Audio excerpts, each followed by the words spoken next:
बोलो गुरुदेव भगवान की जय। प्यारे कृष्ण कन्हैया लाल की जय। पद्म पुराण सृष्टि खंड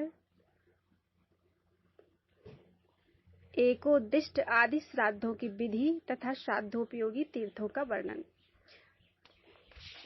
पुलस्त्य जी कहते हैं, हे राजन, अब मैं एकोद्दिष्ट श्राद्ध का वर्णन करूंगा जिसे पूर्व काल में ब्रह्मा जी ने बतलाया था।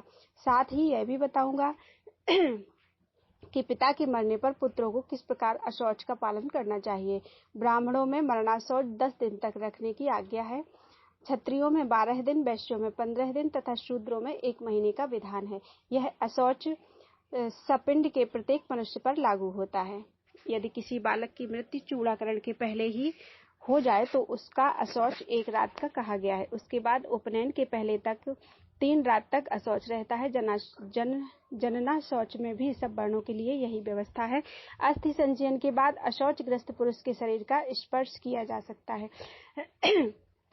प्रेत के लिए 12 दिनों तक प्रतिदिन पिंडदान करना चाहिए, क्योंकि वह उसके लिए पाथेय है, इसलिए उसे पाकर प्रेत को बड़ी प्रसन्नता होती है। द्वादशाह के बाद ही प्रेत को यमपुरी में ले जाया जाता है। तब तक वह घर पर ही रहता है, अतः 10 रात तक प्रतिदिन उसके लिए आकाश पे दूध देना चाहिए। इससे सब प्रकार के दाह की शांति होती है तथा मार्ग के परिश्रम का भी निवारण होता है। दशाह के बाद 11वें दिन जबकि सूतक निवृत्त हो जाता है, अपने गोत्र के 11 ब्राह्मणों को ही बुलाकर भोजन कराना चाहिए। अशौच की समाप्ति के दूसरे दिन एकोद्दिष्ट श्राद्ध करें। इसमें न तो आवाहन होता है न अग्नौकरण, विश्व देवों का पूजन आदि भी नहीं होता। एक ही पवित्री, एक ही अर्घ और एक ही पिंड देने का विधान है। अर्घ और पिंड आदि देते समय प्रेत का नाम लेना। तवोपतिष्ठताम ऐसा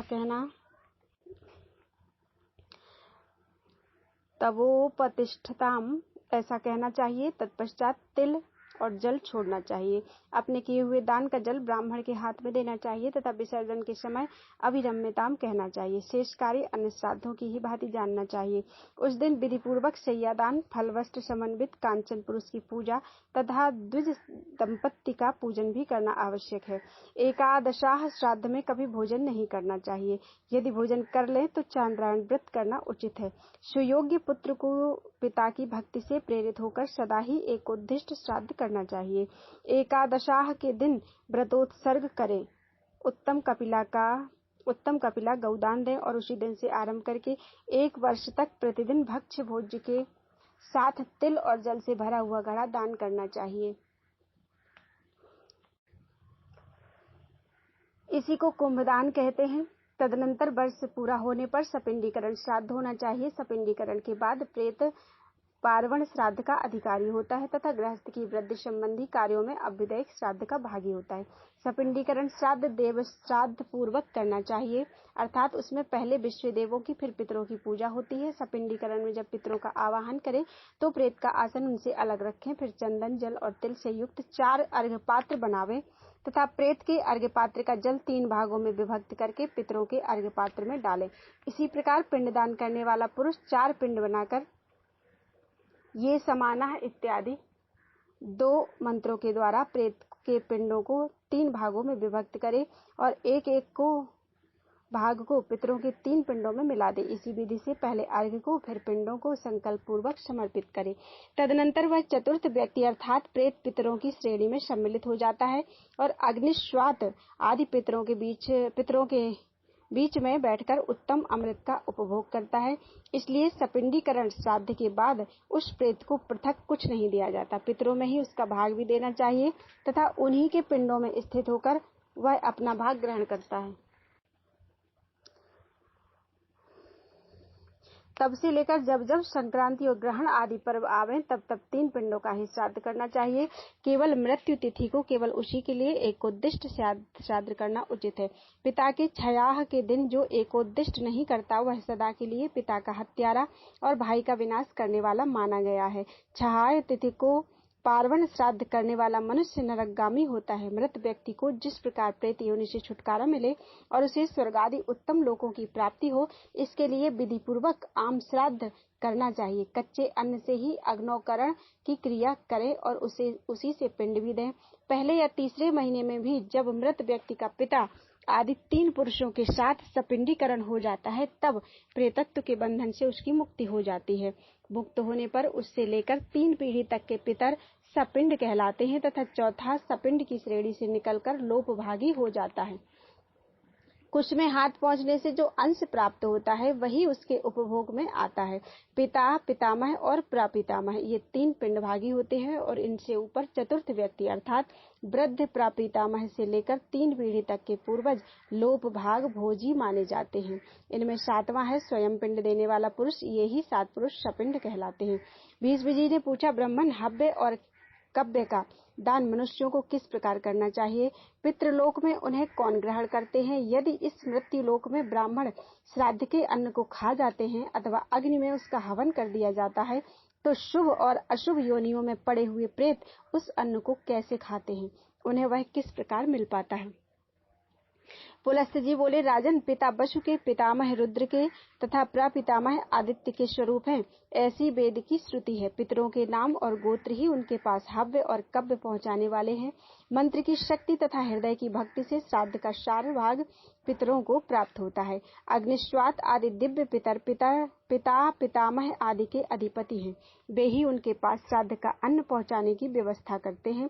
पितरों में से जो लोग कहीं जन्म ग्रहण कर लेते हैं उनके भी कुछ न कुछ नाम, गोत्र तथा देश आदि तो होते ही हैं। दिव्य पितरों को उनका ज्ञान होता है और वे उसी पते पर सभी वस्तुएं पहुंचा देते हैं। अतः यह भेंट पूजा आदि के रूप में दिया हुआ सब सामान प्राणियों के पास पहुंचकर उन्हें तृप्त करता है। यदि शुभ कर्मों के योग से पिता और माता दिव्य योनि को प्राप्त हुए हों तो श्राद्ध में दिया हुआ अन्न अमृत होकर उस अवस्था में भी उन्हें प्राप्त होता है। वही दैत्य योनि में भोग रूप से, पशु योनि में तृण रूप से, सर्प योनि में वायु रूप से तथा यक्ष योनि में पान रूप से उपस्थित होता है। इसी प्रकार यदि माता पिता मनुष्य योनि में हो तो उन्हें अन्नपान आदि अनेक रूपों में श्राद्धान्न की प्राप्ति होती है। यह श्राद्ध कर्म पुष्प कहा गया है। इसका फल है ब्रह्म की प्राप्ति। राजन, श्राद्ध से प्रसन्न हुए पितर आयु, पुत्र, धन, विद्या, राज्य, लौकिक सुख, स्वर्ग तथा मोक्ष भी प्रदान करते हैं। भीष्म जी ने पूछा, ब्राह्मण, श्राद्ध करता पुरुष दिन के किस भाग में श्राद्ध का अनुष्ठान करे तथा किन तीर्थों में किया हुआ श्राद्ध अधिक फल देने वाला होता है? ओम हरि। पुलस्त्य जी बोले, राजन, पुष्कर नाम का तीर्थ सब तीर्थों में श्रेष्ठतम माना गया है। वहाँ किया हुआ दान, होम, श्राद्ध और जप निश्चय ही अक्षय फल प्रदान करने वाला होता है। वह तीर्थ पितरों और ऋषियों को सदा ही परम प्रिय है। इसके सिवा नंदा, ललिता तथा मायापुरी यानी हरिद्वार भी पुष्कर के ही समान उत्तम तीर्थ हैं। मित्रपद और केदार तीर्थ भी श्रेष्ठ है। गंगा सागर नामक तीर्थ को परम शुभदायक और सर्व तीर्थमय बतलाया जाता है। ब्रह्मसर तीर्थ और सतलज यानी शतद्रु नदी का जल भी शुभ है। नैमिषारण्य नामक तीर्थ तो सब तीर्थों का फल देने वाला है। वहाँ गोमती में गंगा का सनातन स्रोत प्रकट हुआ है। नैमिषारण्य में भगवान यज्ञ, बराह और देवाधिदेव शूलपाणी विराजते हैं, जहाँ सोने का दान किया जाता है। वहाँ महादेव जी की 18 भुजा वाली मूर्ति है। पूर्व काल में जहाँ धर्म चक्र की नेमी जीर्ण शीर्ण होकर गिरी थी, वही स्थान नैमिषारण्य के नाम से प्रसिद्ध हुआ। वहाँ सब तीर्थों का निवास है। जो वहाँ जाकर देवादिदेव बराह का दर्शन करता है वह धर्मात्मा पुरुष भगवान श्री नारायण के धाम में जाता है। कोकामुख नामक क्षेत्र भी एक प्रधान तीर्थ है। यह इंद्रलोक का मार्ग है। यहाँ भी ब्रह्मा जी के पितृ तीर्थ का दर्शन होता है। वहाँ भगवान ब्रह्मा जी पुष्करारण्य में विराजमान है। ब्रह्मा जी का दर्शन अत्यंत उत्तम एवं मोक्ष रूप फल प्रदान करने वाला है। कृत नामक महान पुण्यमय तीर्थ सब पापों का नाशक है। वहाँ आदि पुरुष नरसिंह स्वरूप भगवान जनार्दन स्वयं ही स्थित हैं। इक्षुमती नामक तीर्थ पितरों को सदा प्रिय है। गंगा और यमुना के संगम में भी पितर सदा संतुष्ट रहते हैं।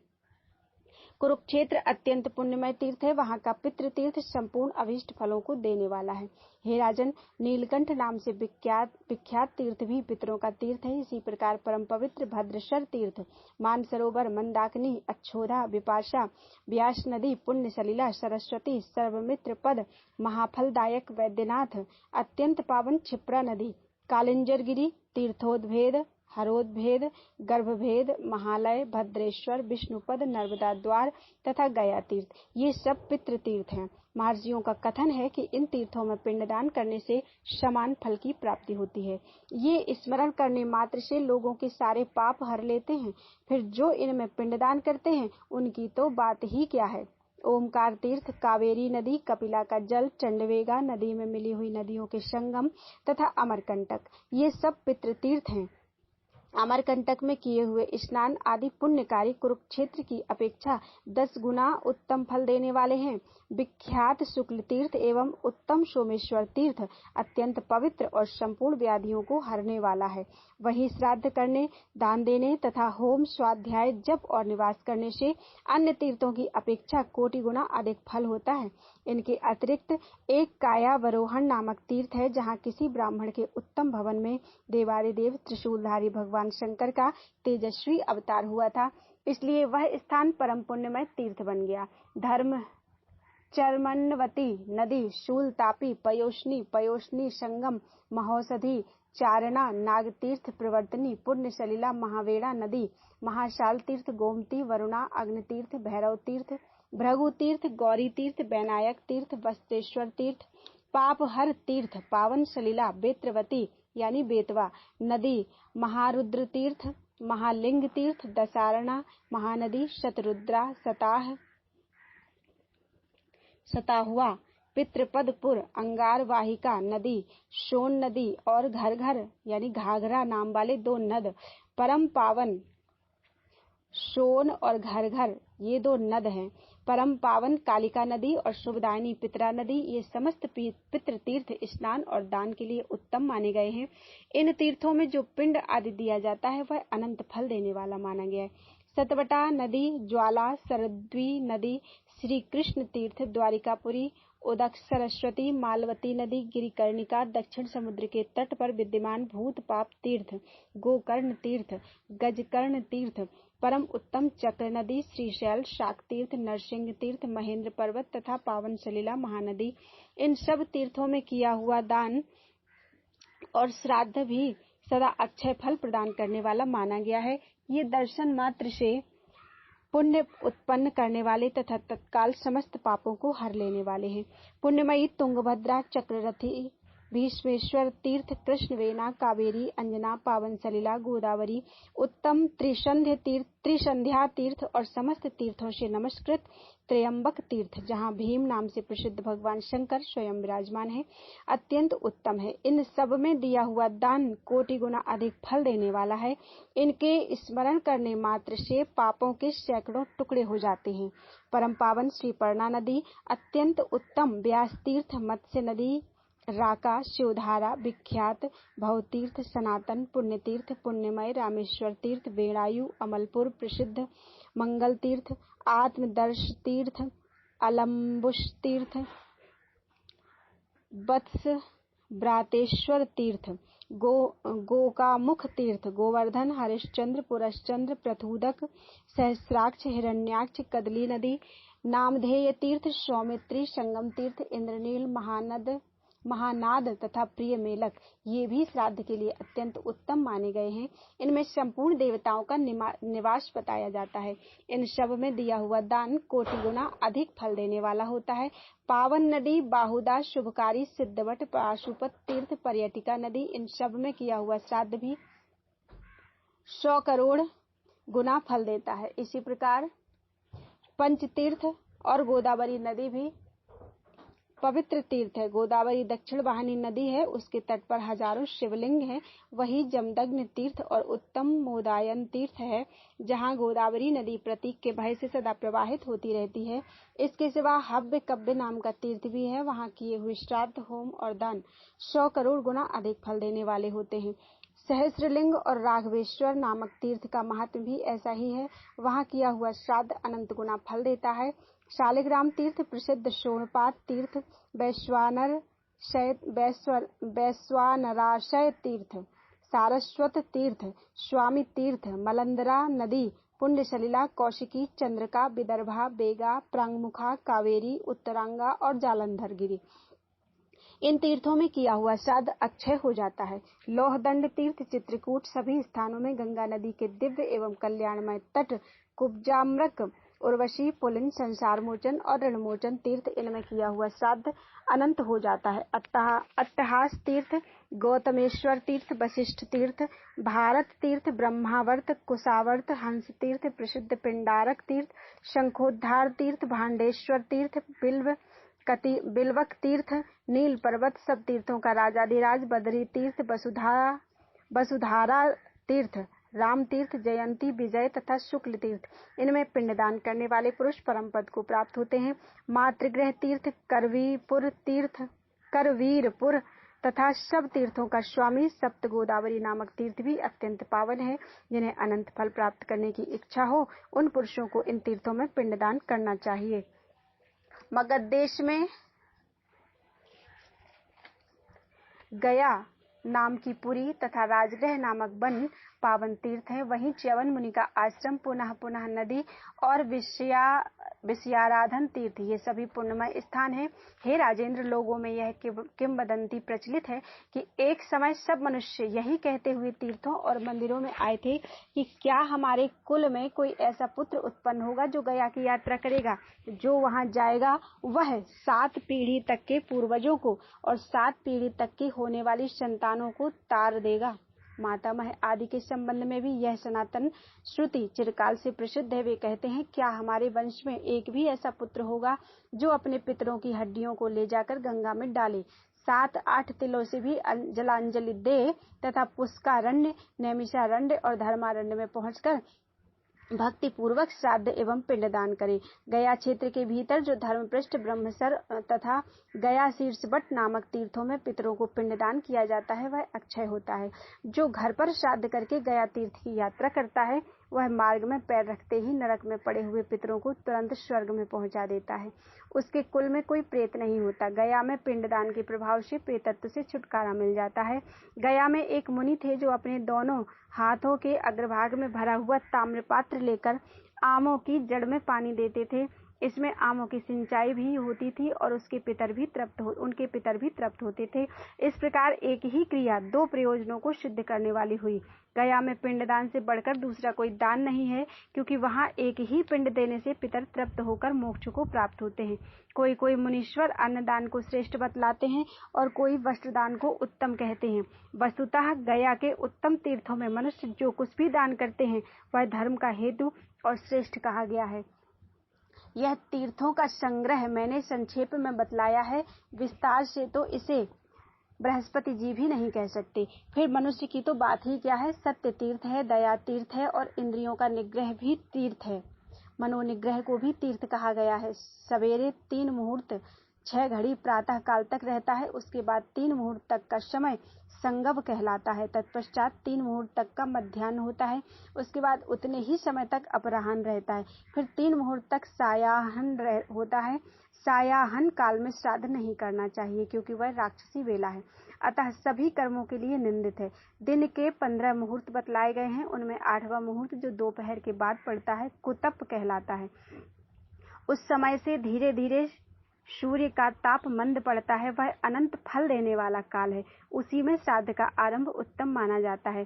खड़ग पात्र, कुतप, नेपाल देशीय कंबल, सुवर्ण, कुश, तिल, गौ और तथा 8वां दौहित्र पुत्री का पुत्र, ये कुत्सित अर्थात पाप को संताप देने वाले हैं, इसलिए इन 8 को कुतप कहते हैं। कुतप मुहूर्त के बाद 4 मुहूर्त तक अर्थात कुल 5 मुहूर्त स्वधावाचन श्राद्ध के लिए उत्तम काल है। कुश और काले तिल भगवान श्री विष्णु के शरीर से उत्पन्न हुए हैं।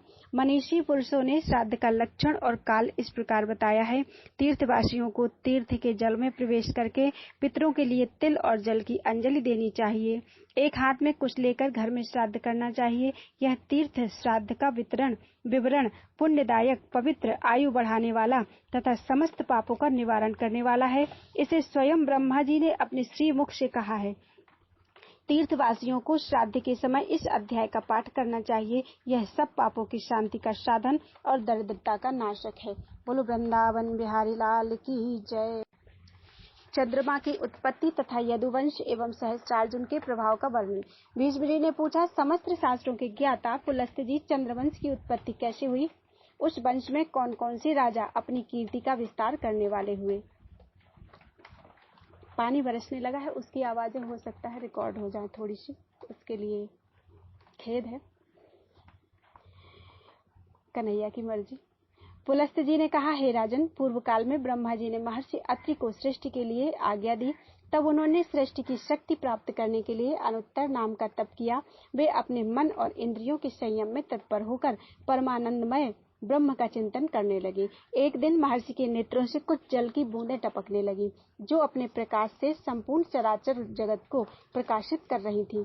दिशाओं ने स्त्री रूप में आकर पुत्र पाने की इच्छा से उस जल को ग्रहण कर लिया। उनके उदर में वह जल गर्भ रूप से स्थित हुआ। दिशाएं उसे धारण करने में असमर्थ हो गईं, अतः उन्होंने उस गर्भ को त्याग दिया।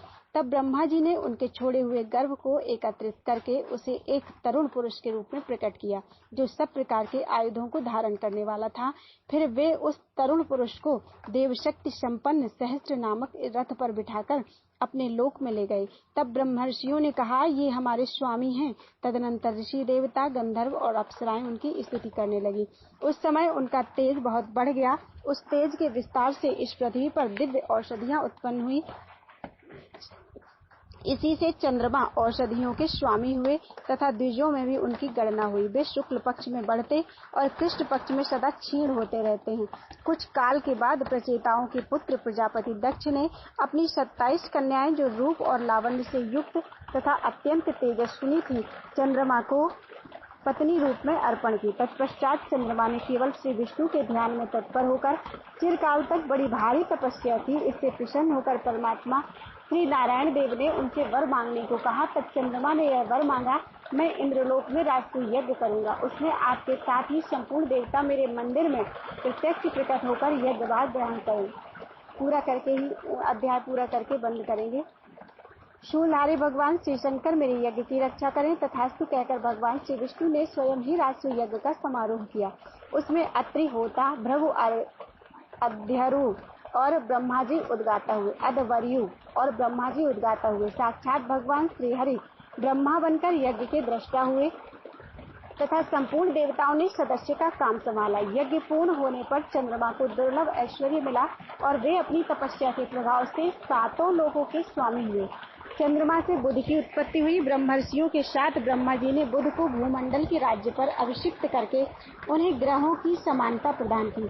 बुध ने इला के गर्भ से एक धर्मात्मा पुत्र उत्पन्न किया, जिससे 100 से भी अधिक अश्वमेध यज्ञों का अनुष्ठान किया। वह पुरुरवा के नाम से विख्यात हुआ। संपूर्ण जगत के लोगों ने उसके सामने मस्तक झुकाया। पुरुरवा ने हिमालय के रमणीय शिखर पर ब्रह्मा जी की आराधना करके लोकेश्वर का पद प्राप्त किया।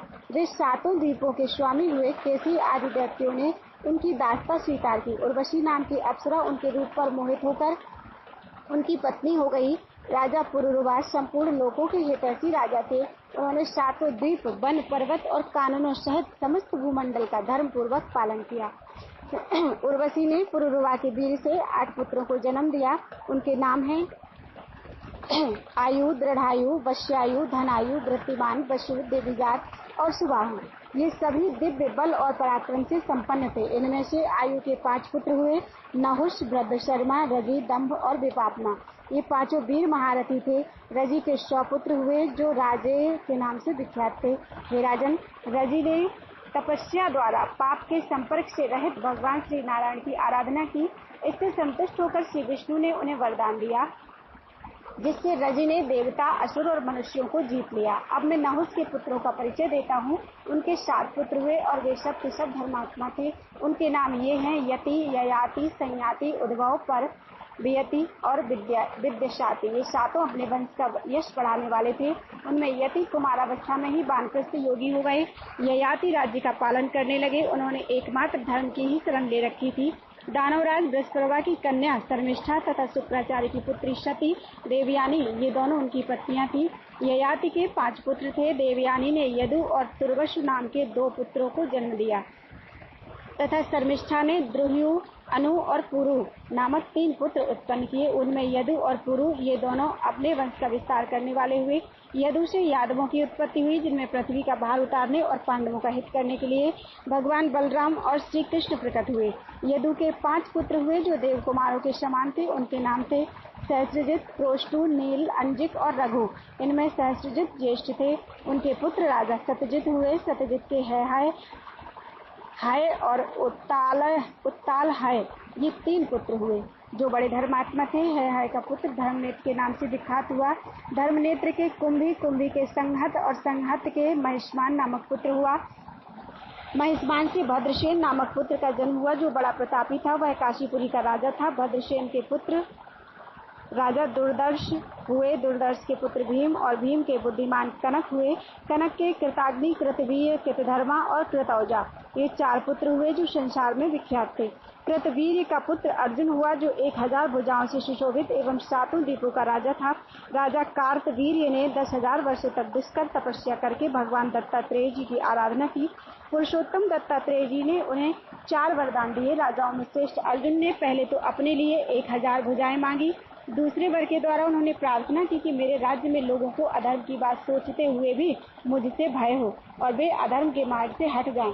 तीसरा वरदान इस प्रकार था, मैं युद्ध में पृथ्वी को जीतकर धर्म पूर्वक बल का संग्रह करूं। चौथे वर के रूप में उन्होंने यह मांगा कि संग्राम में लड़ते लड़ते मैं अपनी अपेक्षा श्रेष्ठ वीर के हाथ से मारा जाऊं। राजा अर्जुन ने 7 द्वीप और नगरों से युक्त तथा 7 समुद्रों से घिरी हुई इस सारी पृथ्वी को छात्र धर्म के अनुसार जीत लिया था। उस बुद्धिमान नरेश के इच्छा करते ही 1000 भुजाएं प्रकट हो जाती थी। महाबाहु अर्जुन के सभी यज्ञों में पर्याप्त दक्षिणा बांटी जाती थी। सब में सुवर्णमय यूप और सोने की ही वेदियां बनाई जाती थी। उन यज्ञों में संपूर्ण देवता सज धज कर विमानों पर बैठकर प्रत्यक्ष दर्शन देते थे। महाराज कार्तवीर ने 85,000 वर्षों तक एक छत्र राज्य किया। वे चक्रवर्ती राजा थे। योगी होने के कारण अर्जुन समय समय पर मेघ के रूप में प्रकट होकर वृष्टि के द्वारा प्रजा को सुख पहुंचाते थे। प्रत्यंचा के आघात से उनकी भुजाओं की त्वचा कठोर हो गई थी। जब वे अपनी हजारों भुजाओं के साथ संग्राम में खड़े होते थे उस समय सहस्त्रों किरणों से सुशोभित शरतकालीन सूर्य के समान तेजस्वी जान पड़ते थे। परम कांतिमान महाराज अर्जुन महिष्मतीपुरी में निवास करते थे और वर्षा काल में समुद्र का वेग भी रोक देते थे। उनकी हजारों भुजाओं के आलोडन से समुद्र क्षुब्ध हो उठता था और उस समय पातालवासी महान असुर लुक छिप कर निश्चेष्ट हो जाते थे। एक समय की बात है, वे अपने 5 बाणों से अभिमानी रावण को सेना सहित मूर्छित करके महिष्मतीपुरी में ले आए। वहां ले जाकर उन्होंने रावण को कैद में डाल दिया। तब मैं पुलस्त अर्जुन को प्रसन्न करने के लिए गया। राजन, मेरी बात मानकर उन्होंने मेरे पौत्र को छोड़ दिया और उसके साथ मित्रता कर ली। किंतु विधाता का बल और पराक्रम अद्भुत है, जिसके प्रभाव